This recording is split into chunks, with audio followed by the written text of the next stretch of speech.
저는 굉장히 하나님께서 저를 여러 가지로 사랑해 주셔서 저의 인생 가운데서 지금까지 인도해 주시고 시간의 주관자가 되신 하나님께서 정말 오늘 찬양처럼 인도해 주셨는데, 저의 개인적인 삶 가운데서도 사실 하나님 정말 처음 만났을 때가 있어요. 하나님 처음 만났을 때가 있는데, 그거는 제가 자전거로 전국 일주할 때가 있었거든요. 한 40일 여일 걸렸는데, 그때 이제 하나님과 인격적으로 만나고 난 다음에 하나님께 내가 무엇을 할까에 대한 고민을 많이 했습니다. 그래서 이제 무엇을 해야 되지, 정말 저에게 가장 큰 하나님 앞에서의 외침은 하나님 제가 무엇을 할까요?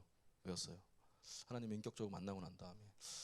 그래서 그때 제가 원래는 사실은 원래 연극 연출 쪽으로 연극을 좀 하고 있었고, 그 과정 가운데서 자전거 일주를 통해서 하나님 만나게 되어지고, 또 하나님 만나고 난 다음에 제 마음 가운데서 뜨거운 마음들을 감출 수가 없어서 여러 가지 것들을 통해서 하나님을 정말 찬양하고 하나님을 예배하는 것이 무엇이냐 라는 고민들을 많이 했어요. 저는 첫 번째 이제 그때 처음에는 기독교 문화에 대한 관심이 있어서 기독교 문화에 대한 컨텐츠에 대한 부분들을 굉장히 관심 가졌어요. 그래서 어떻게 하면 기독교 문화 컨텐츠를 재밌고 즐겁게 잘 만들어 볼까, 이런 고민들이 저한테 굉장히 오랫동안 화두였어요.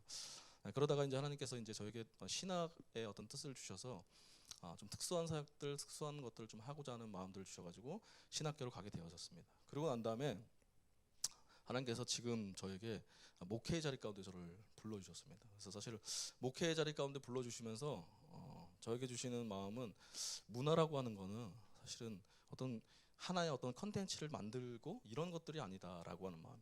그러니까 목회지에서요, 어떻게 기독교적이고 어떻게 건강하고 바른 문화를 만들어 갈까에 대한 고민들을 저에게 좀 하게 해주셨습니다. 근데 그 과정 가운데서 사실은 저에게 여러 가지 저희도 믿음의 굴곡이 좀 있었죠. 저도. 그래서 저는 쓰임 받으면 단번에 뭔가가 좀 이루어질 수 있겠구나 라고 하는 생각들을 많이 가졌어요. 신학교 가고 또 그 과정 가운데서 그 과정을 충분히 거치고 난 다음에, 여기 뭐 신학교 출신들도 많고 대학원 출신까지 하신 분도 많이 있겠지만, 그런 과정들을 거칠 줄 알고, 그리고 뭔가 좀 능력 있는 사역들, 눈에 보기에 굉장히 그럴듯한 사역들을 하길 또 원했고, 또 그거에 굉장히 뭐랄까 목숨 걸어 할 때도 사실 때 있었어요. 그래서 좋고 큰 믿음을 가지고 그 믿음에 관한 한 여러 가지 나타나는 현상들을 되게 꿈꿔왔어요. 근데 교회를 개척하고 사실은 개척교회를 이제 하잖아요. 근데 사실은 요즘 개척교회 더 힘든 시기 가운데 있는데, 교회를 개척하고 난 다음에 저에게는 여러 가지 정말 존재론적인 여러 가지 그 개혁들이 좀 저한테 있었어요. 그러니까 내가 뭔가 나의 열심과 나의 최선이 뭔가를 다 이루어질 수 있을 거라고 하는 그런 잘못된 것들을 많이 깨닫게 됐어요. 실제로 사실은 뭐 아무도 없는 그런 좀 허허벌판에서 진짜 사모랑 저랑 둘이서 사역을 했거든요. 시작을 했거든요. 그래서 그때 이제 사람을 만나게 되고 캠퍼스의 사람들 만나게 되면서 여러 가지 일들 겪고 난 다음에 정말 좋은 믿음과 큰 믿음이 무엇인가에 대한 고민을 하고, 또 목사 안수를 저희는 이제 감리교는 목사 안수 과정을 밟잖아요. 목사 안수 과정을 밟으면 이제 사람들이 이제 목사 안수를 받고 난 다음에, 그래요. 목사 안수 받고 난 다음에 첫 이제 축도를 시켜요. 그 이제 여러분들 그 기원을 보면 옛날에 카톨릭에서는 사제 서품을 받은 사제가 첫 안수를 한다고 해요. 그 왜 그런지 아세요, 여러분들? 가장 영빨이 세다고 얘기해요.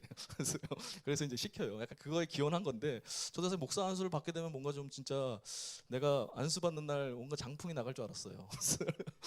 그 막 새 하늘이 열리고 뭔가 좀 막 비둘기가 막 팔락팔락 날아가고 뭐 이런 환경이 좀 펼쳐질 거라고 생각했지만, 사실은 그런 변화는 일어나지 않더라고요. 굉장히 일상적이고 되게 굉장히 제가 봤을 때는 좀 심심한 거예요, 너무.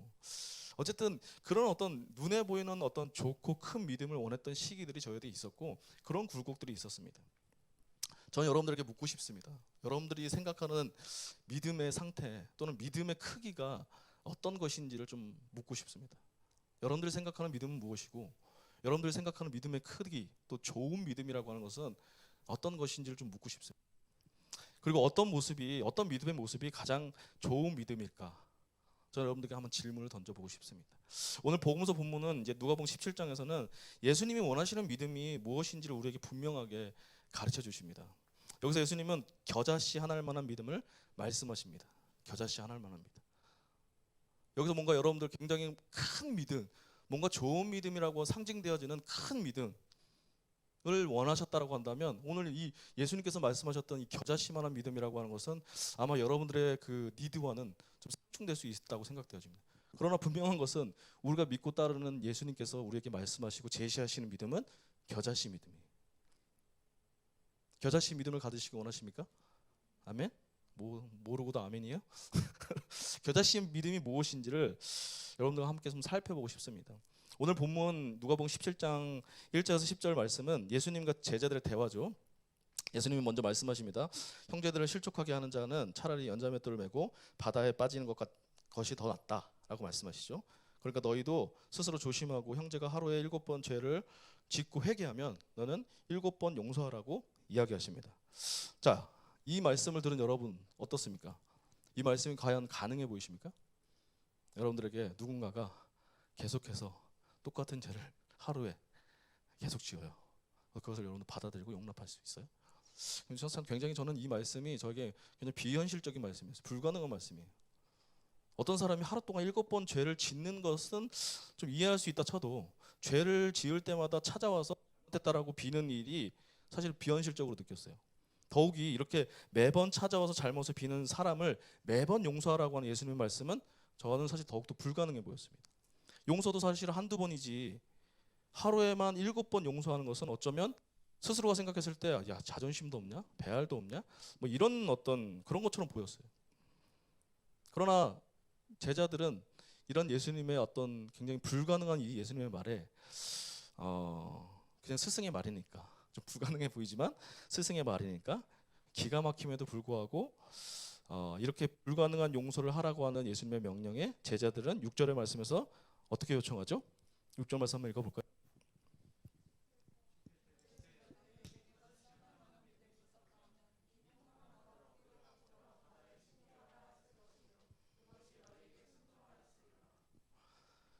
자, 주께서 이르시되 너희가 너희에게 겨자씨 하나를 만한 믿음이 있었더라면 이전에 자, 5절 말씀 볼까요? 5절 말씀. 5절 말씀. 네. 자, 사도들이 주께 여짜오되 자, 제자들이 이제 얘기하는 거, 이런 불가능하게 보이는 거 이런 것들에 대해서 예수님께서 명령하니 저희도 예수님한테 요청을 합니다. 뭘 요청합니까? 우리에게 믿음을 더해 주십시오라고 요청합니다. 믿음을 더해 주십시오. 지금 있는 믿음으로는 불가능하니까 좀 우리가 가진 현재의 믿음에서 더 큰 믿음을 증가시켜 달라고 하는 말씀인 것이죠. 그죠? 다른 말로 하면 제자들은 제자들이 원하는 큰 믿음을 요청한 거죠. 그죠? 제자들이 원하는 큰 믿음. 그런데 예수님은 믿음의 크기와 양을 더해달라고 하는 제자들의 그 요구에 굉장히 생뚱맞은 답변을 해줬죠. 그죠? 6절 말씀이 바로 그 말씀이죠. 바로 겨자씨 믿음을 얘기하는 것이죠. 자, 제자들이 원하는 믿음은 굉장히 그럴듯하고 크게 보이고 어떤 눈에 보여지는 어떤 것을 원했어요. 그런데 예수님께서 제자들에게 말씀하시는 믿음은 겨자씨 믿음입니다. 불 같은 믿음, 바위 같은 믿음, 또는 손을 대면 턱턱 넘어가는 그런 능력 있는 믿음. 제가 목사 안수를 받았을 때 뭔가가 기적적인 것들을 통해서 턱턱 쓰러지고 뭐 이런 것들을 원했던 그런 믿음, 불치병도 낫게 하는 믿음, 기적의 믿음, 모두가 우러러 볼 만한 크고 멋진 믿음을 제자들이 원했지만 예수님은 그런 믿음을 가르치지 않습니다. 역설적이게도 제자들이 요구한 믿음이 양적 믿음이었다라고 한다면 예수님이 가르치시는 믿음은 겨자씨 믿음은 바로 질적인 믿음이에요. 그러니까 믿음의 퀄리티에 대한 얘기를 하시는 것이죠. 겨자씨는 제가 이제 실제로 예루살렘에 성지순례 갈 일이 있어서 기회가 돼서 갔을 때 봤는데 정말 참깨만 해요. 정말 적습니다. 되게 조그만 저의 눈보다 작습니다. 제가 웃을 때 눈이 안 보인다고 제 눈이 있는 거냐 없는 거냐 마스크를 쓰고 다니니까 더 눈이 좀 돋보이잖아요. 그러니까 좀 요즘 애로사항이 많습니다. 제 눈보다 더 작다는 얘기죠. 자, 얼마나 작은지 아시겠죠? 굉장히 작은 거예요. 참깨만 한데 그래서 겨자씨 믿음은 굉장히 작은 믿음이에요. 작은 믿음이고 봤을 때는 보잘것없는 믿음입니다. 그런데 심겨지면 놀라운 일들이 일어나요. 새들이 더위를 피하고 둥지를 틀 정도로 큰 나무로 자랍니다. 작지만 그 안에 많은 가능성과 잠재력을 담고 있는 것이 바로 겨자씨가 담고 있는 생명력이기 때문에 그렇습니다. 예수님이 말씀하신 겨자씨 믿음은 바로 그런 믿음이에요. 작지만 매우 단단하고 꽉 차 있는 믿음. 그걸 예수님께서 말씀하시는 거죠. 이 믿음은 거창한 믿음이 아닙니다. 남에게 그럴듯해 보이는 어떤 요즘 얘기하는 플렉스, 허세, 이런 어떤 허세스러운 믿음도 아닙니다. 누구에게 자랑할 만한 것도 아닙니다. 그러나 어떤 시련이나 어려움 속에서도 굳건하게 싹을 틔우고 자라는 믿음, 그리고 자라서 주위의 생명을 움틀게 하는 믿음, 이게 바로 겨자씨 믿음이라고 하는 거죠. 그렇기 때문에 겨자씨 믿음은 작지만 하나님 마음에 쏙 드는 믿음이란 얘기죠. 주님께서 말씀하시는 믿음, 이것이 바로 예수님이 우리에게 가르쳐 주시는 겨자씨 믿음입니다. 청년의 때가 그렇지 않나요, 여러분들? 그죠? 여러분들의 때, 저도 여러분들 같은 시기를 거쳤습니다. 뭔가 없어 보일 것 같고, 그죠? 없어 보이잖아요. 스스로가 없어 보이잖아요. 여기다가 자존감까지도 없으면 굉장히 더 없어 보여요. 스스로가 뭔가 없으니까. 진짜 없어. 뭔가 없긴 해요. 없습니다. 뭐 없습니다. 알아주지도 않고 뭔가 굉장히 계속해서 뭔가 일을 열심히 하긴 해.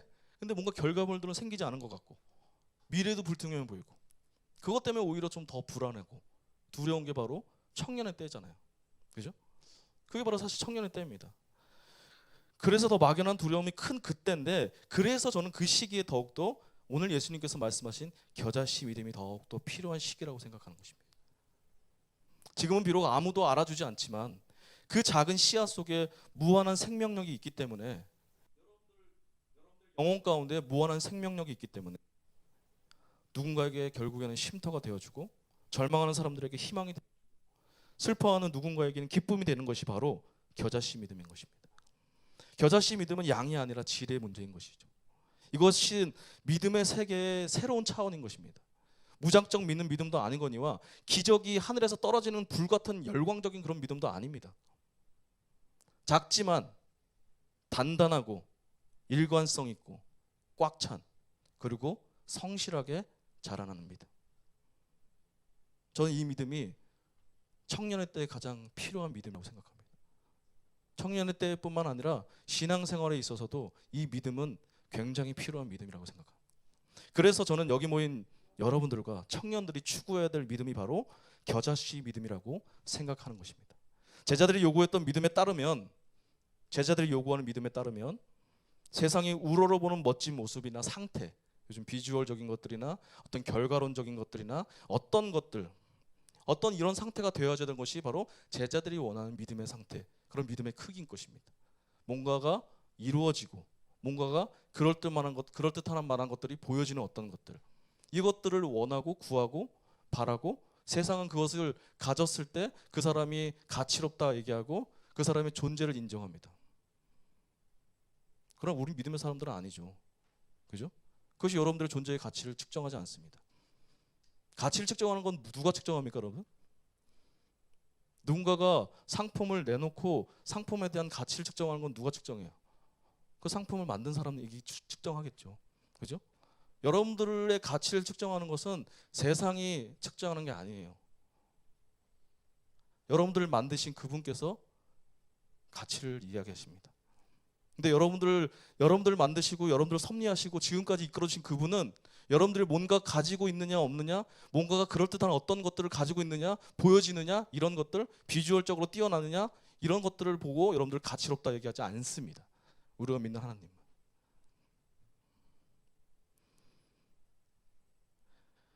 그런 제자들이 원하는 믿음, 제자들이 원했던 그 믿음, 곧 세상이 이야기하는 그 믿음을 쫓아간다라고 한다면 그런 믿음이 바로 좋은 믿음이겠죠. 그러나 예수님께서 이야기하시는 믿음, 예수님께서 원하시는 믿음은 다르다는 얘기죠. 겨자씨 믿음을 가진 사람이 되라고 예수님은 오늘 가르치고 계십니다. 작지만 성실하고 단단하고 일관성 있고 꽉 찬 사람, 작지만 약하고 서러운 이웃들의 큰 쉼터가 되는 그런 사람이 되라고 예수님께서 말씀하십니다.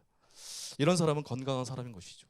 그래서 자발스럽게 이야기하고 또 자연스럽게 하나님의 일들을 합니다.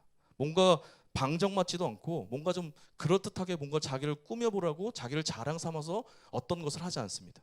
왜냐하면 우리가 성장하고 자라는 것, 또는 이웃을 섬기는 모든 결과물들이 있다라고 한다면 그것은 뭐예요? 우리의 것입니까? 우리의 힘과 우리의 능력으로 된 것입니까? 아니죠. 그것은 그저 묵묵하게 하늘에서 내려주는 햇빛과 비, 바람, 이런 것들을 하늘이 우리에게 허락하여 주신, 하나님께서 우리에게 허락하여 주신, 값없이 주신 그 은혜로 겨자씨가 자라는 것이거든요. 그래서 뭔가 자랑할 것이 없어요. 뭔가 드러낼 만한 것이, 스스로가 가졌다라고 뭔가 드러낼 만한 것이 없습니다. 그러니까 겨자씨를 가진 믿음의 사람은 뭔가 방정맞지도 않고 부자연스럽지도 않아요.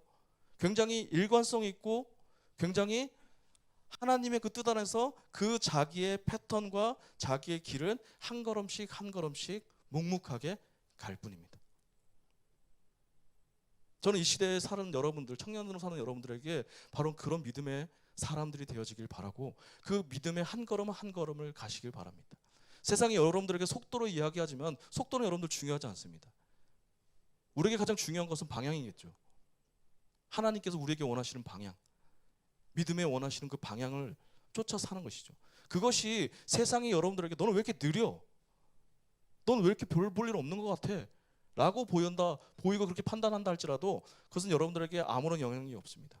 아멘? 왜? 하나님이 저와 여러분들을 그렇게 보시지 않으시니까.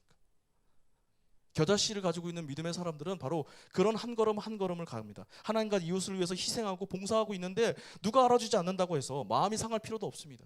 그건 굉장히 자연스러운 거니까요. 자연스러운 거니까요. 우리에게 주신 자연스러운 것이에요. 그래서 여러분들이 누군가에게 겨자씨가 자라서 큰 나무가 되어져서 쉴만한 쉼터가 되고 있다라고 한다면, 누군가에게 그러고 있다라고 하면 감사하시길 바라고, 그것은 여러분들의 능력 때문이 아니라 하나님 덕분이라고 하는 것을 알고 있다라고 한다면 여러분들 누군가에게 위세를 떨고 자랑할 것이 전혀 없다는 것이죠. 그래서 예수님은 겨자씨 믿음을 가르친 후에 곧바로 바로 무익한 종의 이야기를 전개하시는 게 바로 그 이야기, 그 메시지의 의도가 있기 때문에 그렇습니다. 사랑하는 여러분들, 여러분은 어떤 종류의 믿음을 가진 사람들입니까? 아니, 여러분들은 어떤 믿음을 원하시나요? 제자들이 원했던 그 믿음을 원하십니까?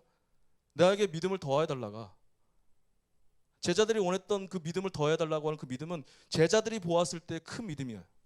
제자들이 보았을 때 큰 믿음은 그 당시의 세상이 보았을 때 그럴듯한 믿음이 제자들이 원하는 믿음이었습니다. 여러분들이 원하시는 믿음이 바로 그런 믿음이십니까? 아니면 오늘 저와 여러분들에게 제시하시는, 예수님께서 제시하시는 겨자씨 믿음을 원하십니까? 예수님은 누가복음 15장부터 시작된 말씀의 결론부로 오늘 겨자씨 믿음을 가르치십니다. 예수님 그 한 자리에서 예수님이 잃어버린 양과 동전, 아들 이야기, 불의한 청지기 이야기, 부자와 거지 나사로 이야기, 7번 용서하라고 하는 말씀을 하신 후에 바로 겨자씨 말씀을 이야기하십니다. 곰곰이 생각해보면 한 자리에서 말씀하신 모든 이야기들은 사실 우리에게 불가능한 일이에요. 굉장히 불가능한 일이에요. 현실 불가능한 일입니다. 하나님이 우리를 사랑하듯 우리도 이웃을 똑같이 사랑하고 내 주머니에 있는 돈을 이웃을 위해서 나에게 사용하듯 그렇게 사용하라고 하는 말씀이기 때문에 이건 굉장히 불가능한 일 같이 보여요. 불가능합니다. 실제로. 솔직히 말하면 우리는 그렇게 살지 못해요. 그렇게 살 수 없습니다. 힘들어요. 그럼 불가능한 일에 믿음을 더한다고 해서 가능한 일로 바뀌지 않습니다. 지금 믿음에 어떤 믿음을 더 갖다 붙인다고 해도 주님이 우리에게 요구하시는 모든 일을 실천하는 것은 저는 불가능하다고 생각합니다. 그러나 이렇게 하나님 사랑과 이웃 사랑을 불가능한 우리에게 예수님께서는 겨자씨 믿음을 가지면 할 수 있다라고 가르치십니다. 이것은 신앙의 출발점에 대한 가르침인 것입니다. 우리가 아무리 작을지라도 잃어버린 양과 동전, 잃어버린 아들을 애타게 기다리시는 하나님 아버지의 마음, 아멘? 하나님 아버지의 마음, 불의한 청직이라도 주어진 삶의 자리에서 최선을 다해 사는 사람들을 칭찬하시는 하나님 아버지의 마음, 거지처럼 가진 것 없고 불쌍한 삶을 사는 자일지라도 하나님의 도움이라는 이름을 가진 나사로처럼 소망을 품고 사는 자는 언제든지 천국으로 인도하신다라고 하는 그 하나님 아버지 마음, 또한 우리가 아무리 죄인일지라도 회개하고 돌아서면 언제든지 용서하시는 그 하나님 아버지의 마음, 이 하나님 아버지의 마음을 품고만 있다라고 한다면 겨자씨가 자라나듯이 여러분들을 통해서 모든 생명이 쉼을 얻고 생명으로 움트게 될 것이라고 하는 말씀이 바로 예수님께서 우리에게 이야기하신 겨자씨 믿음의 메시지인 것입니다. 사랑하는 여러분들, 특별히 사랑하는 이 시대를 살아가는 청년 여러분들, 겨자씨 믿음을 가지시기 바랍니다. 비록 겨자씨처럼 작은 사람, 스스로 보잘것없다라고 하는 인생이라 할지라도 하나님이 우리를 사랑하시고 기다리시고 인도하신다라고 하는 그것 하나 단단하게 붙들고 믿고 살아가시기 바랍니다. 이건 변하지 않습니다. 세상의 조건과 세상의 판단은 언제든지 변하지만 저와 여러분들을 향하신 하나님의 마음과 하나님의 사랑과 붙드심과 인도하심과 그 모든 것들은 절대 변하지 않습니다. 여러분들이 어떤 현장과 어떤 상황 가운데서도 이 믿음을 붙잡고 살아가신다라고 한다면, 이 겨자씨 믿음을 살아가신다라고 한다면 여러분은 어떤 인생의 자리에서도 하나님과 함께함을 통하여서 한 걸음 한 걸음을 나아갈 수 있는 것입니다. 그것이 바로 겨자씨가 가지고 있는 생명의 출발점인 것입니다. 저는 청년들과 청소년들을 굉장히 사랑합니다. 제가 청년들과 청소년들을 사랑하는 것은 청년들과 청소년들이 뭔가 되어져 있고 뭔가 완성되어져 있어서 사랑하지 않습니다. 그들이 가지고 있는 모난 부분들, 그들이 가지고 있는 아직 연약한 부분들, 그들이 가지고 있는 되어져가는 그 과정들, 그 자체가 너무 사랑스러운 것이죠. 그 자체를 사랑스럽게 여기시는 하나님의 마음을 알기 때문에 청년들과 청소년들을 사랑하는 것이죠. 여러분들의 지금의 모습, 스스로가 생각했을 때, 누군가가 판단했을 때 그 모습들은 다가 아닙니다. 그리고 그 모습들은 여러분들의 진 모습이 아닙니다.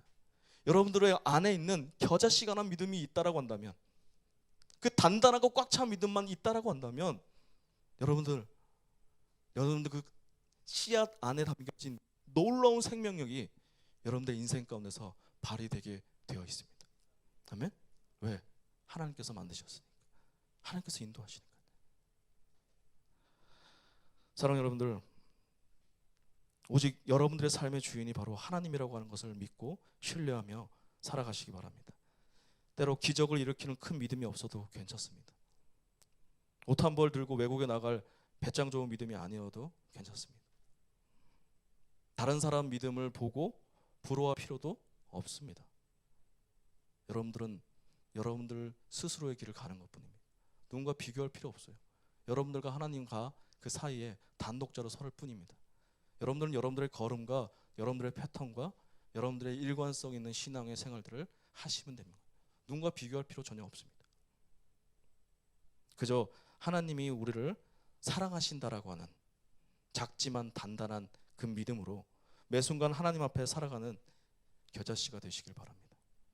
겨자씨 믿음으로 하나님 나라의 복된 땅을 일구어 가시는 이 시대의 진짜 청년들, 특별히 청년 크리스찬들 여러분들 되기를 주님의 이름으로 축복하고, 주님 감사드립니다. 세상이 우리에게 요구하는 여러 가지 믿음의 상태들이 있습니다.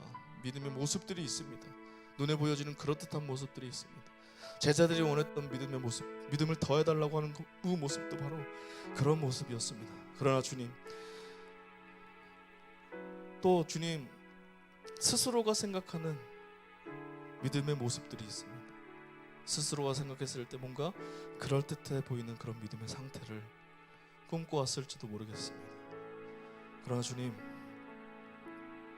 그런 연약함 가운데서 그런 잘못된 믿음을 꿈꿔왔던 우리에게 예수님께서 말씀하십니다. 겨자씨 같은 믿음을 가지라고 말씀하십니다.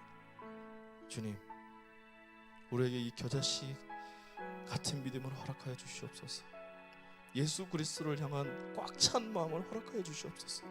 하나님을 사랑하는 그 꽉 찬 마음을 우리에게 허락하여 주시옵소서. 우리를 향하신 그 아버지의 사랑이 무엇인지를 알고 싶어하는 그 신앙의 그 열정을 우리에게 허락하여 주시옵소서. 변하지 않는 이것들을 우리가 붙들고 살아갈 수 있도록 주님 도와주시옵소서. 그래서 주님, 이 시대에 살아가고 있는 이 청년들에게 하나님 아버지, 주님 많은 사람을 살리며 많은 생명을 움트게 하며 많은 사람을 여유롭게 하고 이롭게 하는 그런 생명의 놀라운 그 생명력을 발휘하는 사랑의 시대의 진정한 크리스천 청년들이 되어줄 수 있도록 여기 있는 이들 모두를 축복하여 주시옵소서. 주님 사랑합니다.